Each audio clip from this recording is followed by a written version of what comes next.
Hi, this is John Delancey, and you are listening to the Geekcast Radio Network. You've just jumped inside the pull bag. Join TFG1Mike and the rest of the comic crew here at the GCRN as they make their great escape into comics. From DC, Marvel, and Image to IDW, Boom Studios, and Zenescope, we have everything right here. We cover things like Transformers, He-Man, superheroes, TMNT, and Radiant Black. Yeah, we have all that and so much more. It's all inside the pull bag here on the Geekcast Radio Network. So, without further ado, it's time to talk about the comics we're reading right now, here inside the pull bag. Hello and welcome to the pull bag. This is episode 516. I'm, of course, TFG1Mike. Joining me once, sort of, kind of, almost, as always, is Steve Comictron. Hello, sir. Hello. Yes. And we are back to talk about IDW Publishing's Star Trek. This is issues 4 and 5 we'll be discussing in this episode of the podcast. It's the Benjamin Sisko adventures, which apparently don't mention Benjamin Sisko to Optimus Solo because he's not exactly a fan of Sisko, but that was a whole Twitter thread that apparently you were left out of, and I'll have to send that to you later because yikes. It was hilarious. It was so funny. And I kind of teased a new thing that you and I are going to be doing. I've kind of sort of been a little bit teasing, like I just used there really is no acronym. Probably one of the first shows in our history we don't have an actual true acronym for, but Yet. Well, I mean, ADFWST doesn't really spell anything. All right, Star Trek number 4.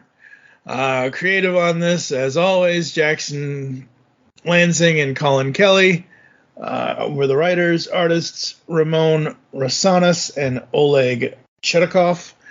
The colorist is Lee Lockridge. Letters done by Clayton Cowles. Oh, hey, I know Clayton. No, in quotes, Clayton. Design and production done by Neil Yukatai. The senior editor is Heather Antos, and the editorial assistant was Vanessa Reel. So we start with the Elcars, and boy was I confused when I first opened this. This is issue 4. How are we at chapter 33? And then I realized it's an Elcars panel. He's reading a book. Yeah. He's reading his little eye device there. But yeah, we start off with Sisko and his narration about how he's supposed to talk with his son Jake and all of that, and just all of the ways that father and son, and he's like, oh, I should bring this up to him. Oh no, don't worry about it, it's nothing. And then we get a really nice shot of the Theseus. I almost say you take that design, but no, I like my other choice better. Me too. Out of all the ships in all the worlds, the one I pick is the one from almost 40 years ago.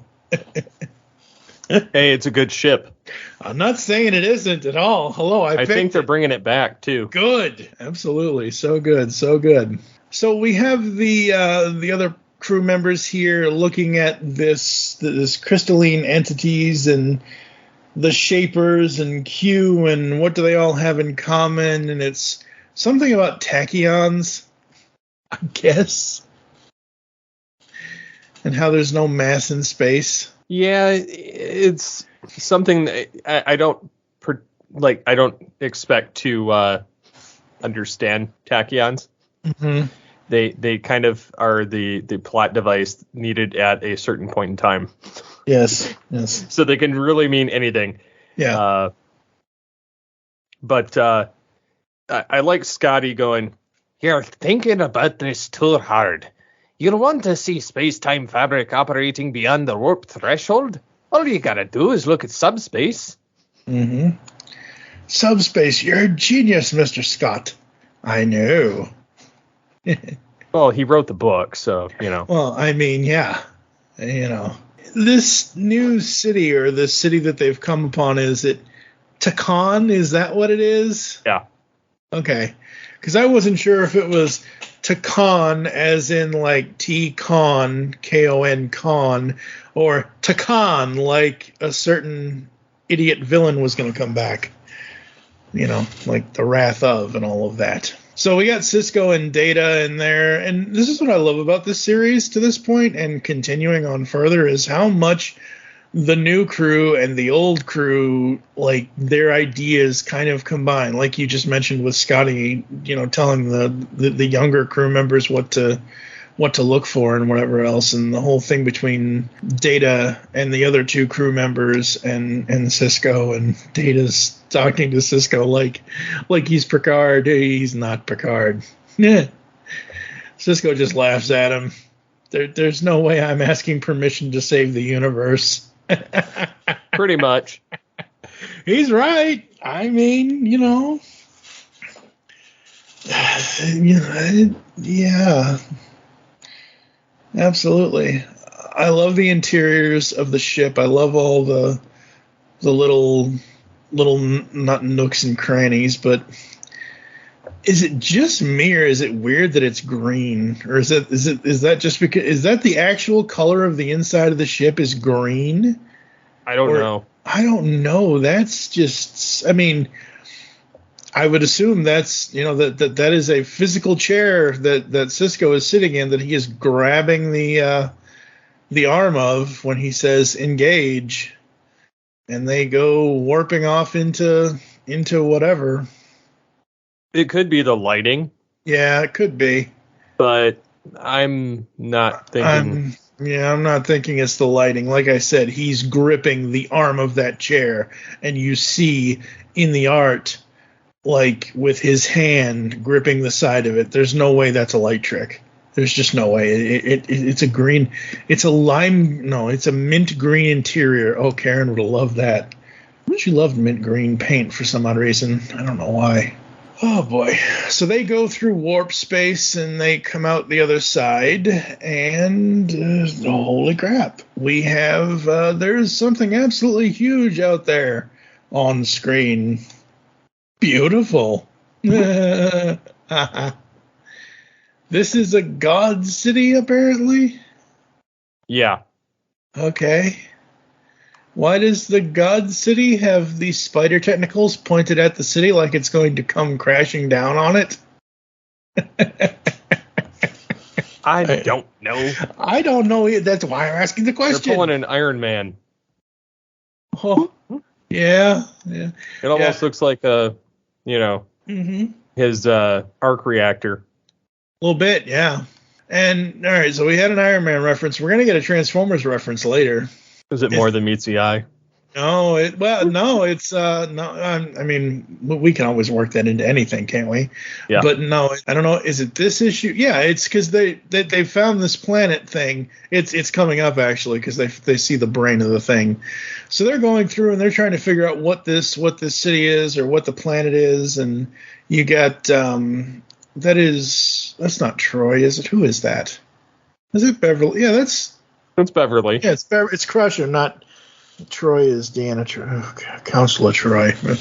I've got too much Star Trek on the brain, folks, because of things that are coming soon to the Geekcast Radio Network, and I'm trying to keep it all straight, and I only have one brain. Sometimes I wish I had two.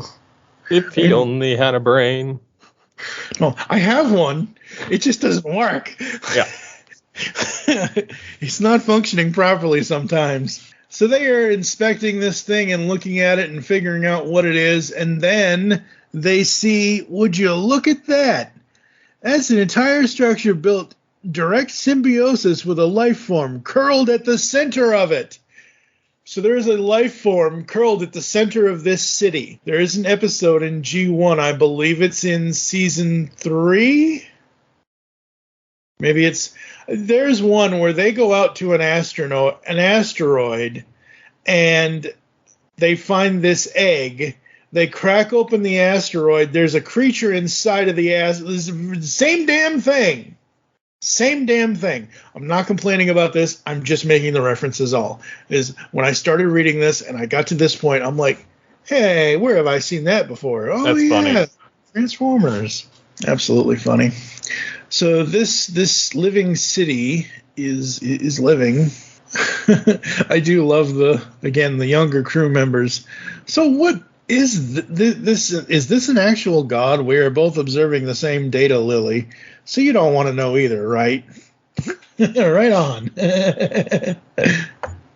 And then, of course, Scotty, my antimatter scrubbers. Oh, him and his antimatter scrubbers.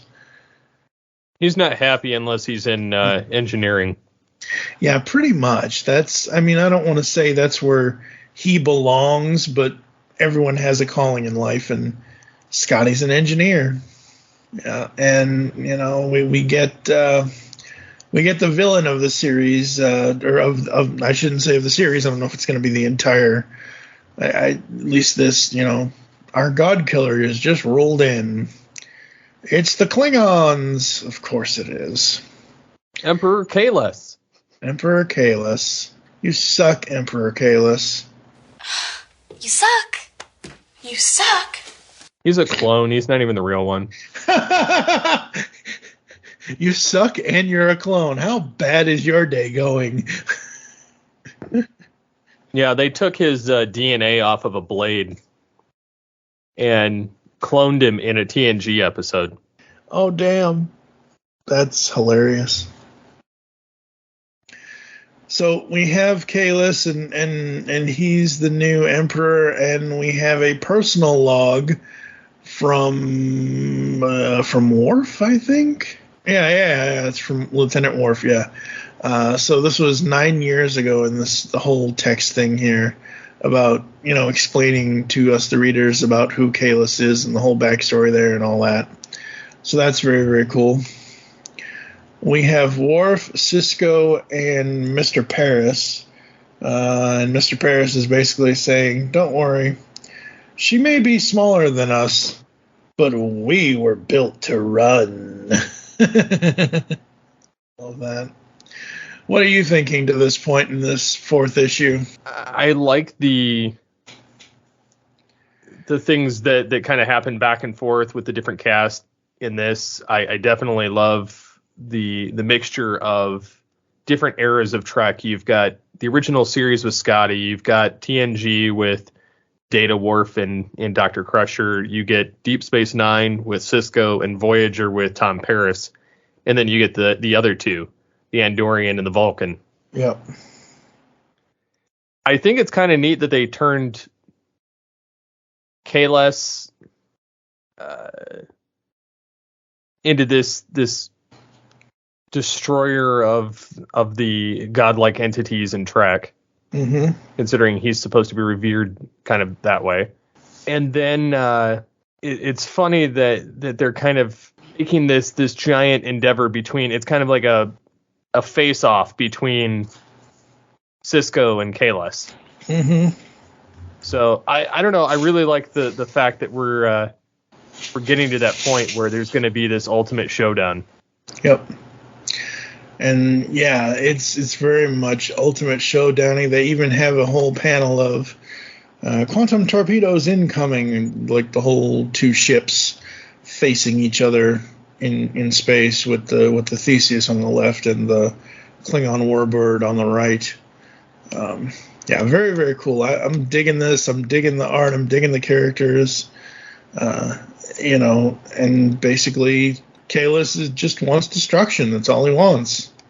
And, that's pretty much it. And the issue basically ends with, Worf saying they're charging the weapon that Klingons killed their gods. And now we're going to finish the job. Oh, boy. The issue 4, I really dig it. I think it's cool. I think it's fun. I think we are setting stuff up to have a really cool climax to this story.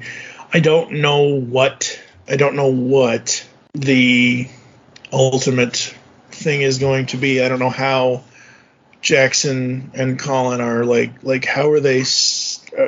I assume it's going to be one long storyline, but I assume that villains will come in and out of the thing. I don't like there's only so far you could take one character as the bad guy kind of thing, unless it's, somebody. I mean, Kalis could come back. We don't know, but you know what I mean. Like I'm just wondering like how the writers and the creators are going to set out the rest of the series as it goes. And issue 4, I really, really, really liked it. I like all of the different character moments. I like that almost every major character gets a speaking line. I like that individual characters interact with each other in ways that you wouldn't think normally that they wouldn't get the chance to. Yeah, exactly. Like, Well, especially with the actors passing away.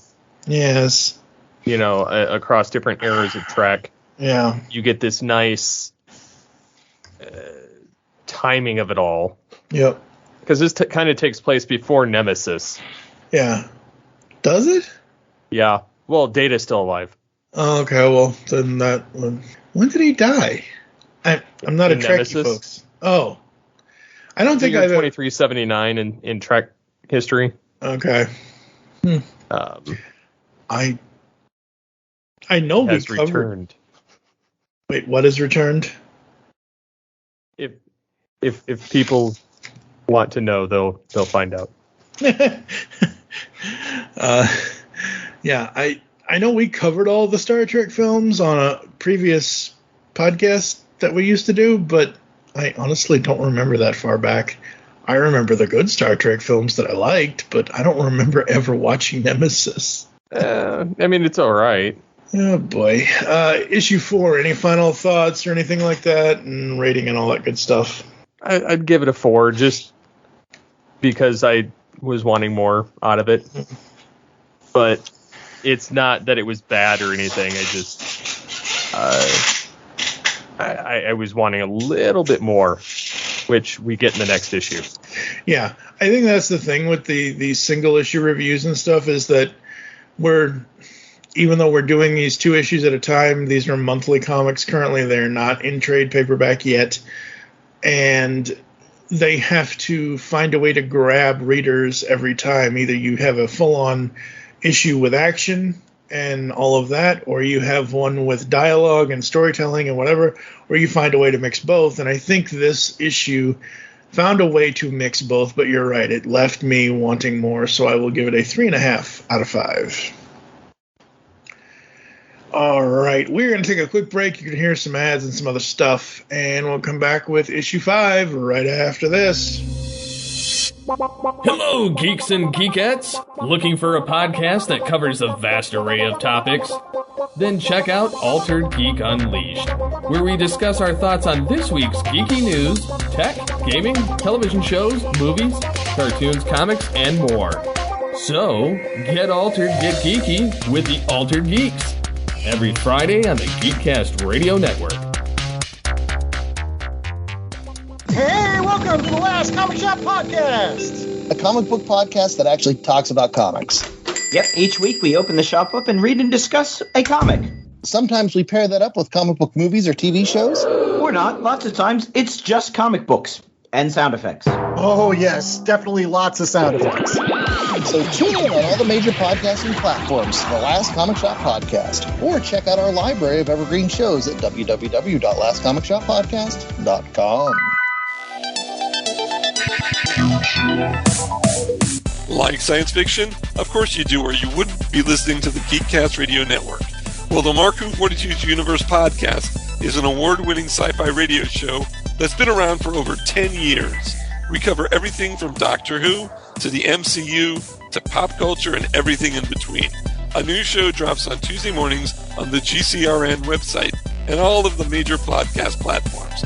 So listen to the Marku 42's Universe podcast from the universe and beyond.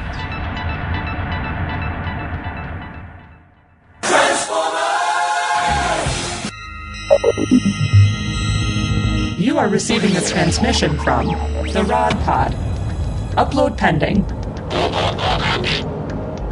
Stand by for soundtrack transfer. I am Maggie. And I am John. And we are trapped, hurtling through space in a ship shaped like Rodimus's head. The ship, for reasons we haven't been able to determine, contains the entire run of the IDW Transformers Phase 2 comic. which chronicle the events following the end of the war between the Autobots and Decepticons. So we figure we may as well read them all in order and report our findings to you. Stand by. Stand by. Upload complete. Now.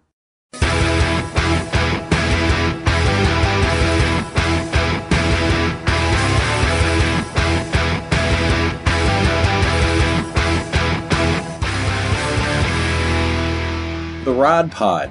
Look for us at marriedwcomics.libsyn.com, at iTunes, at Stitcher, or wherever good podcasts can be found. So, till all are one. Till all are one.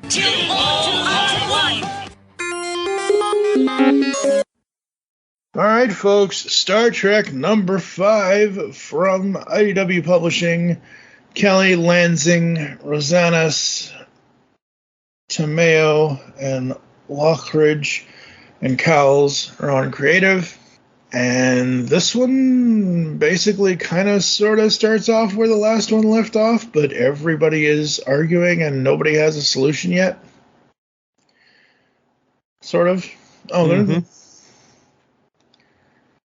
they're not arguing. It just looks like they're arguing because... It's because they're contemplating what to do because they can't damage Kales's ship. Yeah. And Data points out the obvious. It's been altered with the Sarkadesh technology and reinforced beyond the frequency. What I really hate, and this has been a thing that they've been doing in modern Trek, not just here, they've been doing it on Picard, they've been doing it on like every series. The phrase "fire everything," because they never do. Yeah. In Picard, what's funny is there's a in season 3 they yell it in like episode 3 or something, and he says "fire everything," and there's no phasers, and they fire 3 photon torpedoes, and it's like that's not everything.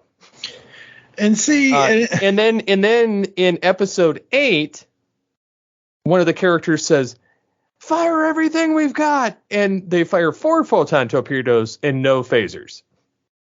And it's like when they did that in TNG, and they were firing against like the Borg or just something, and they were like, give them everything we've got. They would give them a full spread of every phaser array was firing off, and then they were firing torpedoes at the same time. Yeah. And in Deep Space Nine, they would do the same thing. So when they would say fire everything, they literally fired everything they had. Yes. Here and in the modern TV shows, fire everything is relegated to 3 photon torpedoes, maybe 4. In this, they actually fired phasers instead of torpedoes. Yep. And they shot it from technically a couple of the phaser arrays because there's usually some in different places, but they still didn't fire everything. I see. Okay, so there's the panel where there's 5 shots going from the Theseus. Yeah. So there could be 5 phaser arrays firing. However, that's not everything. Yeah. And it's showing the ones from the nacelles and from the underside of the saucer section. There would be some on top of the saucer section, as well as a photon torpedo bay on the front and the back of the ship. Yeah. And I understand your frustration with it, but I also understand, like, with what the art is. It's the phrasing.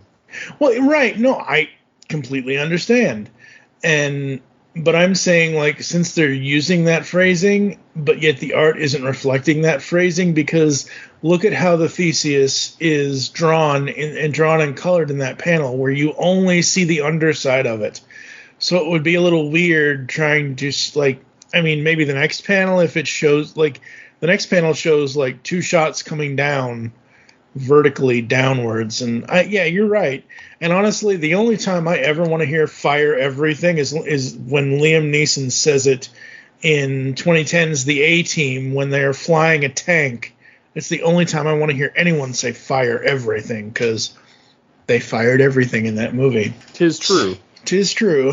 So they fire on the Klingon ship, and yeah, Klingon versus Klingon. Klingon, Klingoff. I was just going to say. Yeah, I was just going to say it's a Klingoff.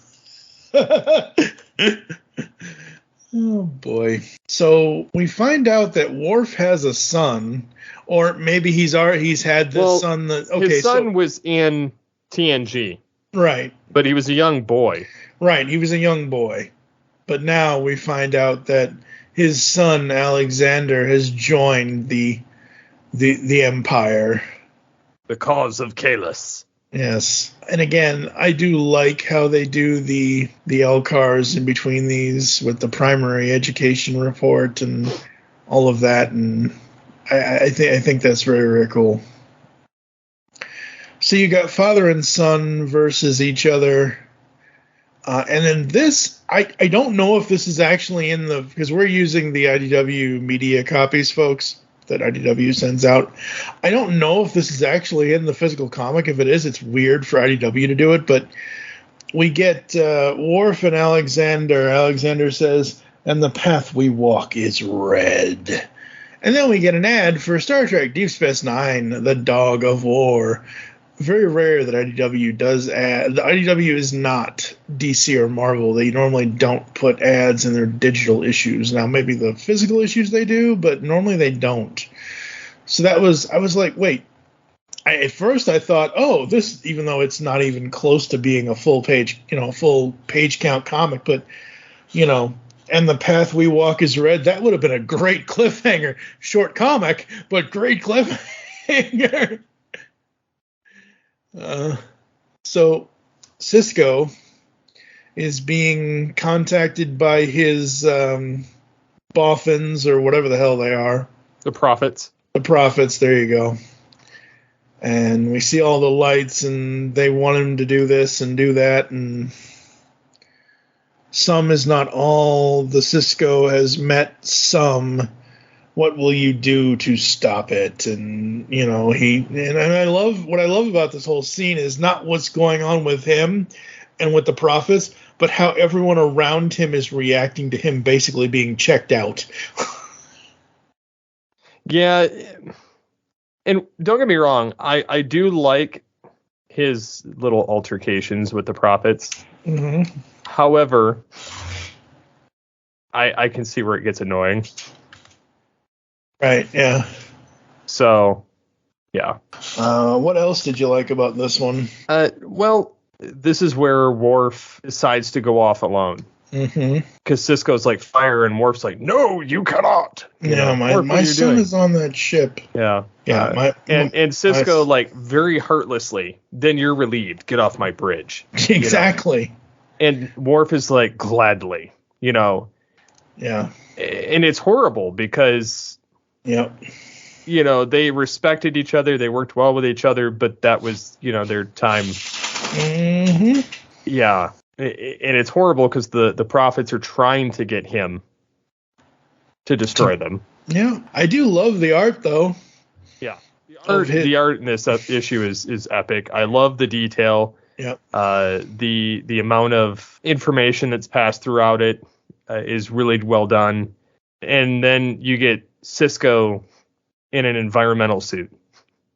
Yep, because he has his own plan. Screw the prophets. I've got my own plan. And it's basically father and son and father and son. I mean, it's basically Sisko and Worf and Alexander. It's Jake and Ben and Worf and Alexander kind of thing, which is really cool to me. I think that's awesome. And then it's horrible because he saved this creature. Mm-hmm. It's going to destroy the Earth. Yeah. Well, we already destroyed the planet long ago, so no big loss. Yeah. And then it leads off at the end of the issue with Defiant. Yep. And Worf basically, and I've read that one. Yeah, I haven't read that yet. I need to. We will be covering it soon, folks. Yeah, he gets all these renegades from different places, and what's funny is some of it kind of plays into like Picard season 3. Nice. Like not entirely, but the way they use some of these characters, it's very fitting. Very cool. Very cool. So, yeah. Yeah, no, I love this story. I think this is really cool. I think the art is amazing. I think what they're doing with it is super cool. I could do without the tentacles, but that is what it is. That's just my personal thing, So, but yeah, the end of this is like, you bring me only pain. I see into the soul of you, and I read your vast library. I see your home, and like you said, Earth, boom, dead. Mm-hmm. Okay, well then. So this is issue 5, to be concluded. So I assume that they're going to go and do like 5-issue arcs. That's fine with me. Love that. That's cool. That's awesome. That's fun. That's easy. Then they wrap it up really easily. Yep. Well, I mean, I'm sure we'll have plenty of battle scenes in the next issue and all of that, and yeah, I still can't get over the living city. That just looks weird. And more of that multicolored green. I don't know what I have against the color green right now, folks. But but yeah, yes. I'm not a huge fan of it either, but I mean, I like the blue in it. I think the blue in it is cool, but just it just looks off. On the cover for next month, where the Theseus is flying towards it or away from it or whatever. He's flying towards it, actually. Just the green that's part of I assume it's part of the tentacles. It just looks, it's just personal preference, folks. But yeah, issue 5, I will give this a 4. I really dug it. I thought it was great. I thought the conflict between Worf and Sisko, even though, it's not going to get resolved anytime soon, but I like that because hopefully they can find a way later, maybe the next issue for the finale of this arc, to realize, oh, we both have sons. Oh, we both should be blah, blah, blah, blah, blah. Maybe we can do something like that or something. Well, and now because of his interference in the way that he did it, he's getting to feel kind of what Worf was dealing with. Yeah, a little bit. Although it may make him double down on his stance, just following the prophets. It's hard to tell. Yeah, it is very, very hard to tell. Any other final thoughts on either issue 4 or 5, sir? No. I would give it a 4. Yeah, I'd give it a 4. Yep. Right there with you. 4s all around. And, I think that's going to do it for us here inside the Pullbag. You got anything you want to promote? Not at present, but there shall be soon, I hope. We're going to be defying you with a couple of fascinations really soon, folks. Thank you for joining us here inside the Pullbag. If you'd like to get in contact with us to leave feedback for the show, there are several ways to do so. Visit the website, geekcastradio.com, where you can listen to and comment on all of our content. Send an email to feedback@geekcastradio.com. You can check us out on any of the podcatching clients you choose to use. Follow us on Twitter at GeekCastRadio for the network, at The Pullbag for the show. I am at TFG1Mike. What is your Twitter? At SCP-21. Become a fan on Facebook. Go to facebook.com/GeekCastRadio Network. You can also check out The Pullbag over there as well. Join us next time when we will be starting Autobotly April here in 2023, as we have a bunch of Transformers news we needed to catch up on, and then we dive back into, after 8 years, Transformers, the Marvel U.S. Run, Volume 2. So this is from IDW Publishing when they reprinted all the classic stuff. So Transformers Classics U.S. Volume 2 is coming up next, and then Volume 3 and Volume 4 for the rest of April. For now, I am TFG1Mike with Steve Megatron. As always, make your great escape into comics, and we will catch you next time. You've just heard the latest episode of The Pullbag, the GCRN's first comic review and discussion podcast. There are several ways to get in touch with us and leave feedback for the show. You can visit the website, geekcastradio.com, where you can comment on the episode and all of our different podcasts. You can rate and leave a review for the show on iTunes. Be sure to leave us feedback. Become a fan of us on Facebook, facebook.com/thepullbag. Send us an email, feedback at geekcastradio.com. Follow us on Twitter at ThePullBag and at GeekCastRadio. So until next time, make your great escape into comics and unleash the geek in you.